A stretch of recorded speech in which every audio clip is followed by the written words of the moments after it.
Now, and you're welcome along. It's episode 2 of the Monaghan Way with myself, Sean McCaffrey, in association with Northern Sound. And I'm delighted to say I'm again joined by Kieran Kearns. You may be familiar with him from episode 1. Of course, we were up in his club, Currin, Sons of St. Patrick's, Currin GFC. And it's delighted to have you once again with us here, Kieran. I know you're just getting set up there, and thank you for that. John, yeah. I thought it was set up there, so it didn't. She collapsed on me in the last second, so apologies. That's the joys of a live recording. No problem, no bother at all. Kieran, listen, the weather has took quite a turn from a little over a week ago when we were out in beautiful sunshine and putting on the sun cream and everything else to go and looking for the umbrellas and one thing and another. But it didn't have an effect on the football on the weekend gone past, even though it was a wintry wet evening in Newbridge. Still a cracking game of football. Oh, unbelievable. I suppose the whole talk before the game, Sean, was about where Monaghan was at. Nobody really had a clue. They had the 5-week layoff, and I suppose coming from the management side of things too, that I heard a number of interviews Gabriel give that he was concerned about where they were at, and my God, did they answer that question straight away. Like the explosive start that they had. It's Stephen O'Hanlon had one on the board before Louth even blinked. It was a fascinating start, and it just really showed where Monaghan was at. That intensity that they took into the game from very early doors, which is quite the opposite to what they done in the Donegal game. So I'm sure they were delighted with the start they got, Sean. Yeah, absolutely. And as you said there, the 5-week layoff, listen, it gave you 5 weeks of good preparation. It gave you 5 weeks to get players back. It gave you 5 weeks to plan for what was coming down, even though only 2 of that could be spent on focusing on Louth, because obviously you had to wait till the Leinster Championship was decided. You were going in, and there would have been an expectation that Monaghan were going to win this game. Obviously, Louth and the historic nature of what they achieved in Leinster, they would have enjoyed that period of time, and rightly so. They seemed a little bit, dare we say, hungover, a little bit lethargic coming off the back of that. But that can't take away, as you said, from the performance from Monaghan. No, Monaghan were just absolutely on fire. And I suppose if you look at Louth, a lot of people talking about the hung up from the Leinster final. I don't buy into that at all. They were back training, we know, on the Wednesday straight after and getting themselves right. So they had plenty of time to get over that Leinster final. Perhaps I spoke about the last time with you, Sean, maybe, were they satisfied reaching the Leinster final and getting that hoodoo off their back, I suppose, and really getting being crowned Leinster champions. Was that enough for some of the players? I'd buy into that side of things, but certainly not not bringing the same intensity that they would have brought to the Leinster final. But that's not really what the numbers suggest. I had a look at the stats there after the game, the Monaghan's efficiency was off the scales, really off the scales. In comparable to the Donegal game, they were only around the mid 50% in the conversion rate. Against Louth, Sean, they were 77% conversion rate. It was unbelievable. 26 attacks, 117 from them, 26 into a zonal defence, it must be said. We talked about what way would Louth set up, and of course they did exactly what we thought they might have done early doors, I suppose, dropping back into that zonal defence, but they just couldn't handle Monaghan's dynamic explosiveness, is forward play. We talk Stephen O'Hanlon and Michael Bannigan, Stephen Mooney and Conor McCarthy were just a thorn in their side. They couldn't handle them at all, Sean, and it was just, I could only imagine, a real pleasing spectacle from the management's point of view. Obviously they've put a lot of hard work in to how to break down them zonal defences, and my God, did they rip them to shreds early in the first half, Sean, especially. Yeah, I take it, and funny, Gabriel, he was delighted. We heard him speaking to Fergal Monaghan after the game, and in fairness, he couldn't speak highly enough as opposed to the performance he got out of his side. The concession, maybe of 4 goals, is a worry. We will come to that in a moment. But it's very evident as a manager and as a management team, they took an awful lot of lessons from the loss to Donegal. Yeah, and that was very, very evident. Very evident. I know we talked about the way they started the game. That I'm sure was a big thing for them. Obviously, the way they controlled the game as well. But it was the intensity that they took to the Louth game that they didn't have, especially in the first 40 minutes. Definitely 35 minutes in the Donegal game, but that intensity and hunger and desire and real bravery on the ball too. When they were front of goal, the Wedford and the starting team illustrated that he was going to go for this and he wasn't going to sit back. With Stephen Mooney getting the nod, I know we talked about him, and I absolutely wasn't surprised to see him starting, given what the rumours were around the county and how he was doing inside in camp. So he was brilliant too. He got on a lot of ball early on in the first half around the periphery of that defence and linked up very well with Stephen O'Hanlon and Michael Bannigan and Conor McCarthy.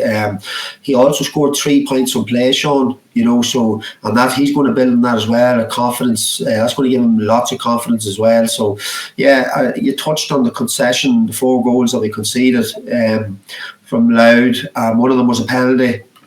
But what again, I touched on it the last time with you around the midfield area, although I thought we'd done a lot better there this time. Like we talked about Doran the last day, he got 2 goals from play. He's playing midfield, and he done very well for them. He set up one of the goals as well. So it'll be a worry for him, but it's not something that can't be rectified either, Sean. No, and the thing is, while they conceded 4 goals, which is 12 points, they were scoring up into 20 points at the opposite side. And you often look at a game, and I know Gabriel himself noted it as well. I think it was maybe 5 scores to 12 scores at half time. So you were double scoring all the time. Yeah. Only for the goals, like it would have been a complete whitewash on the weekend, eh? Yeah, Monaghan's average, I think, is 23 points. Again, Monaghan they're going to score 23 points. They actually exceeded that. They hit 123 in total. So, with the concession of the 4 goals now, you'd want to be hitting the 23 points. But he was worried. It's still double scores at the end of the day. It's 24 scores against 12, and by all accounts, that would say an obliteration in terms of possession, stuff like that, but that wasn't the case. Monaghan were just extremely efficient in front of goals. Louth enjoyed the chaos. They wanted more chaos in around the D area, and when they got that chaos, they did get success with the 4 goals. But out around the arc, they struggled to break down Monaghan. Monaghan were extremely disciplined in the tackle, and they just hadn't got any ideas or any systems or how to break down Monaghan. Monaghan's defence was excellent, none more so than Scotstown man, pardon me, his name evades me now.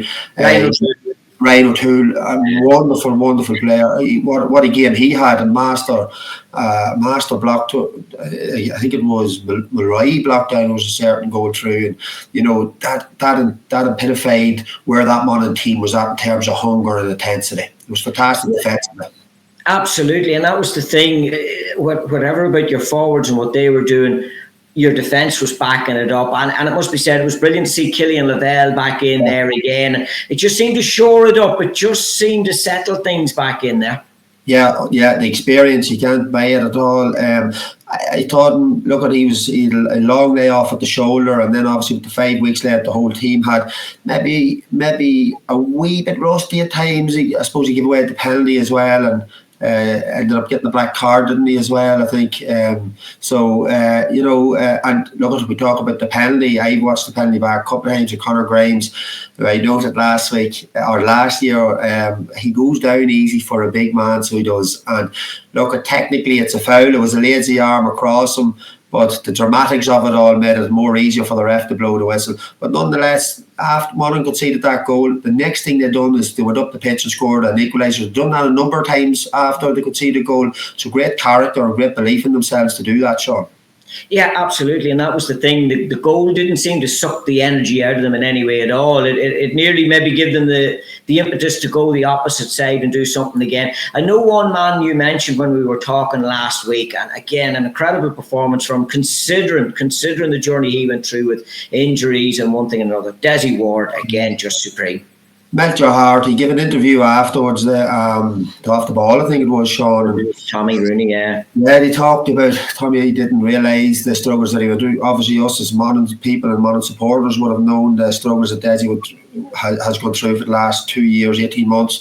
And the incredible performance he has given isn't because of the last 6 or 8 or 12 weeks. That's a number of years of struggle and hard work and getting through them dark days. And isn't it brilliant just to see him thriving again, Sean, and being happy on the pitch and playing with a smile? And it's wonderful for himself, obviously, but his family, of course, his club, and of course, us Monaghan supporters as well. It's brilliant to see him back in top form. He's a top man. 3 points from play again, I think. Absolutely, yeah, absolutely. The thing about Monaghan and how they're playing at the moment, and I suppose we put a lot into these new rules, and it's amazing, they're not new rules anymore. We're 6 months into the year and playing under them at this stage, so teams have adapted.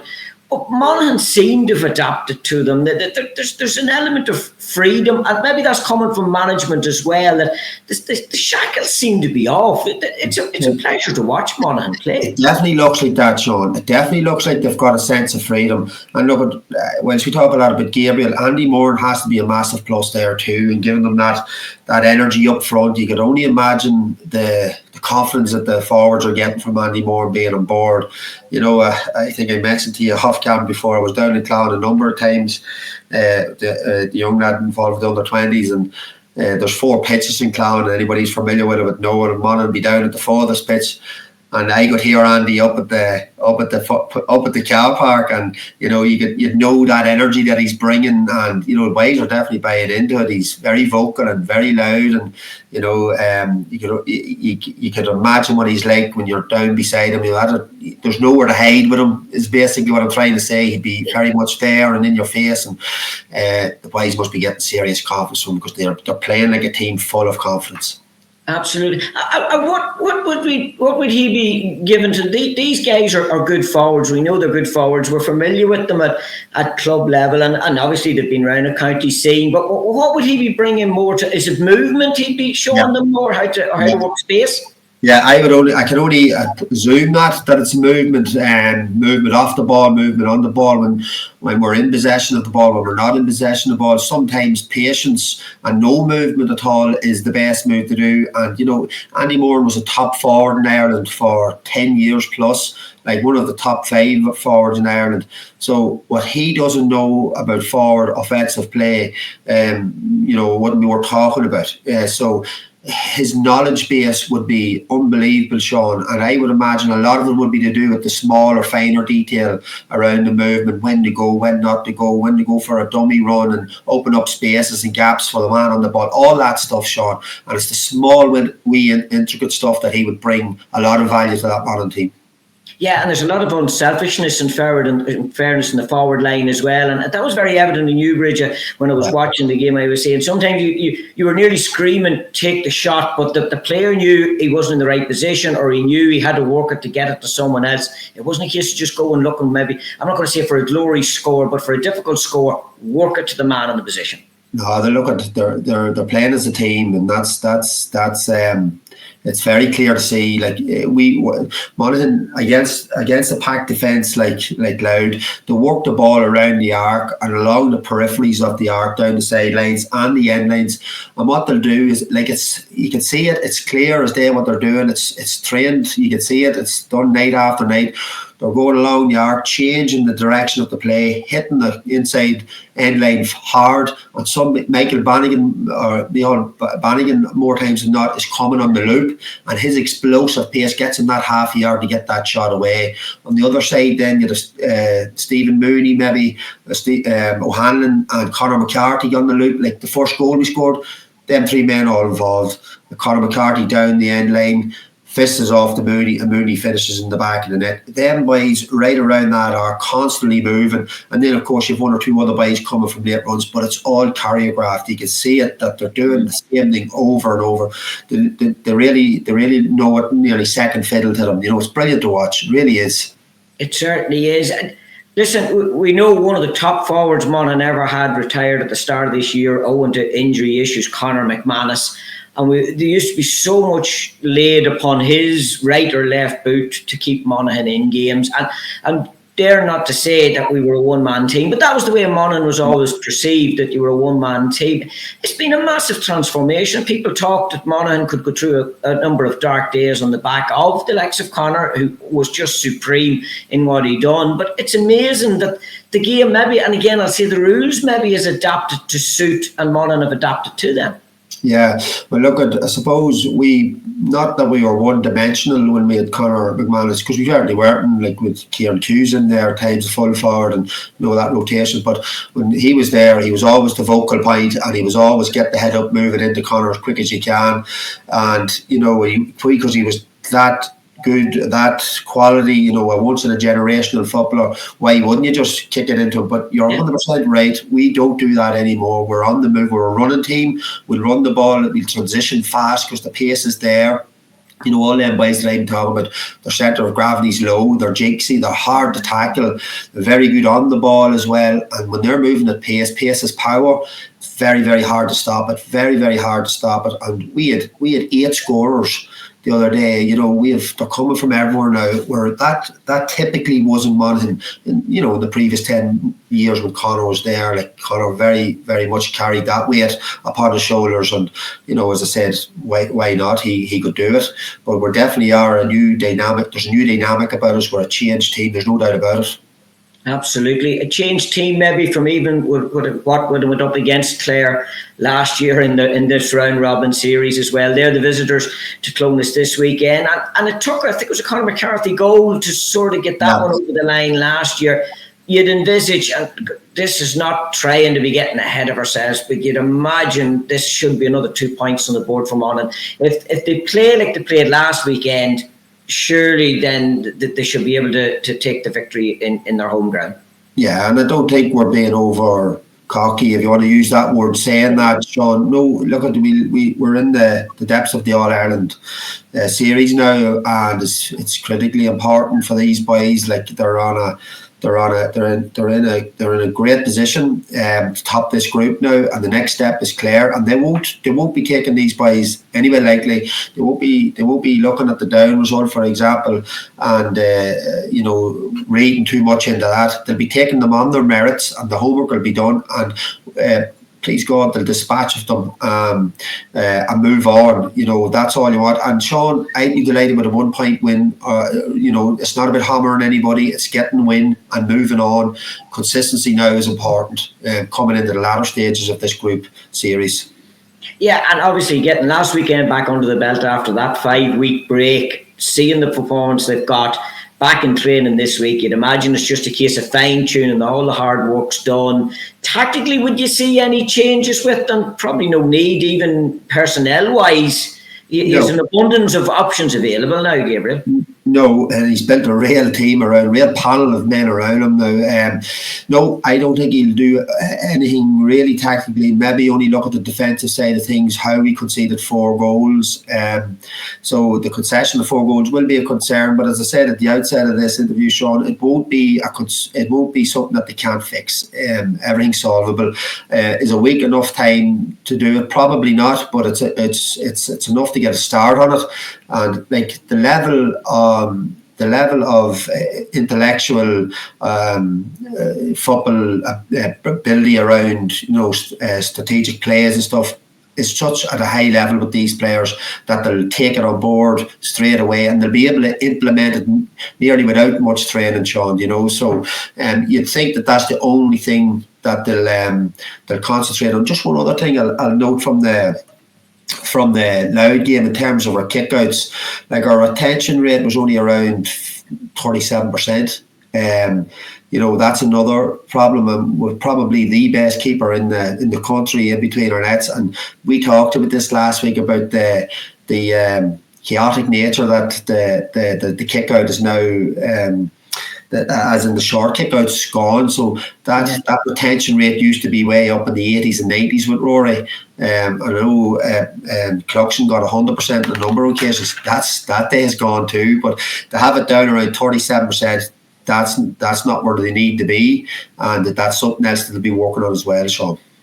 Yeah, and in fairness, it's very evident in all the games you're watching now. The kickouts have come back to what Jim Gavin and this committee wanted. They wanted the battles around the middle of the field. That's happening. Really, only time you can get good retention is that if a team drops off and you have your own man standing outside the arc and you go a short one out to him, nearly is the only way. You're rarely seeing, you may be seeing clean catching, but it's then a mark, or it's something to spectate on if it is the case. It's not a case just being kicked out to a man on the 45 and he's taking it from there because of the pressure that's on these kickouts now. Or even quarter, so they were kicking them from the 20-metre line just to the edge of the small B at times. Yeah, seldom now you'd see that, Sean. And you're right, that's what they want. The chaotic nature of the kick out now is back. And But I still don't buy into it that it's a lottery when it comes to breaking ball, around movements and stuff like that. And obviously the players will know their own calls and stuff like that in terms of kick out. But as you go into the big expansive places like even Chairperson Park and Crow Park, them spaces do become more available to hit, and Rory will hit them when they're there. These tighter grounds now, that chaotic nature, I suppose, is what the spectacle's all about. That's what they were looking for from that point of view. But I know for a fact that Monaghan won't be happy with that, and they'll definitely be working on that along with their defensive structure. But they're not, Sean. We have our offensive play is, I would say, is one of the best in the country. We have 5 or 6 real dangerous threats that will on their day rip apart any defence, any team, whether it be top of Division 1 or bottom Division 1. On their day, Monaghan will rip them to shreds, and because the quality's there, the pace is there, the ability's there. So if we can click in that department, we could go a long way in this competition. Absolutely. And in fairness, Monaghan find themselves where they are today on the back of an awful lot of work that does be done on the development end of things, Kieran. And I know you've been there, you've been involved in them squads over the years at different times. Obviously, we were in Kingspan-Breffni last week, an under 20B final. Incredible game, went the whole way to penalties. Obviously, you had your own lad Kieran involved in it. So you know what's happening in the background here. Under the previous gentleman, that was Paul O'Connor, McKenna, isn't it, that's in there now, that is taking charge of that. That work is paying dividends. And Monaghan, they're always told they're punching above their weight. They're not. They're getting the absolute best out of what they have. Yeah, and that's one analogy or quote that really bugs me, punching above your weight. Yes, it probably, in the first year or two when we were up at senior, you will probably agree to that, and you'll probably say, yeah, well, maybe we are. But when you're up there for 10 years and you have 2 Ulster medals and a number of high-profile wins along the way, like, we're not punching above our weight. And it is all to do with the development squads and the people that's involved there. You mentioned one man, Mousy O'Connor, who was instrumental in it. He would have put in a lot of structures that you talk about, and he got good people to coach them teams. And McKenna's the new man in. He's only there a number of months, short months, and without putting any pressure on McCartan, but I'm sure he'll know it. He has big boots to fill, and Monaghan people have expectations now, and rightly so, because we need to keep our standards high to have that conveyor belt coming on for our senior management team. So yeah, and the development squads, the minor squad, minor team, obviously were put out by Tyrone, who won the Ulster title just last weekend. So we're always thereabouts. So we are, and it's again, it's to do with the good people around that whole development squad structure. Absolutely, yeah. And I thought it was very telling, as you said, that the Monaghan Miners went out of the Ulster semi-final stage to Tyrone, who, went and beat Cavan in that Ulster final, into a quarter-final. Cavan will be doing the same. The Miners, unfortunately, I know they lost to a last-minute goal in the secondary competition. Similar for the under-20s, the bitter disappointment the management and the players had when they went out of the initial competition, that tells you the standards they've set for themselves. They regrouped, and the under-20s done it and went the whole way to an All-Ireland B final. And again, a lot of people are talking about the secondary competition. But then, and I talked to Paul Currin afterwards, you can see the bitter disappointment at losing out in that game then as well. So it shows the standards that's been set. No, absolutely, and Paul will be the first man, I suppose, to mention that's not where they wanted to be. They had aspirations of winning Ulster titles, and that's every Monaghan team should have that aspiration at the start of the year to be Ulster champions, and that's where the pinnacle is, and that's where our standards should be, and I know that's where they are. And yes, I know the disappointment of losing the Tier 2 All-Ireland Championship final, but that is not what it's about for me. It's about the development of our players. They got an extra 4 or 5 games that ordinarily they wouldn't have had in previous structures, previous competitions gone by. That has to be, that can only be a positive from a Monaghan perspective. And Paul, I know that Gabriel has been talking to a number of the under-20s within that panel, so Gabriel obviously knows what's coming for him for the next couple of years, and there's some real good quality coming, Sean. There certainly is. It's exciting days. Well, we are only looking forward now this weekend. There was those finally number of shocks and surprises last weekend. I'm thinking Tyrone doing a Donegal and Donegal up in Ballybuffet. Cavan done it against Mayo the week before. There's going to be shocks this weekend. It's a busy weekend, obviously, again, because all the teams are out this weekend. Could we? Should we? We can't have a surprise in St. Chearnox. No, well, there'll definitely be no surprise in St. Chearnox Park on Sunday. No way, Sean. These boys are too focused, and it's no disrespect to Clare coming up. And I hope this, like, I'm not talking down any team, and God forbid this podcast is taken as a weaponry for Monaghan. This is no disrespect at all. This is me talking about a Monaghan team that's focused. When Division 2 champions, after dispatching of the Leinster champions, they're in a super place. They're moving well. There's no injuries to report of that I'm aware of. Maybe Stephen Mooney came off injured towards the latter end of that game, but I think they're going to have a clean bill of health, and they're going well. They're moving well. So I'm only basing my assumptions and predictions on a very healthy Monaghan team that's going extremely well. It's nothing to do with where Clare's at. Absolutely. A healthy team going well. It's the Monaghan way. Thanks again to Kieran Kearns for joining us there. We'll just have to wait and see what Sunday brings in Chearnox Park, 4 o'clock, of course, and we'll have full live commentary for you on Northern Sound.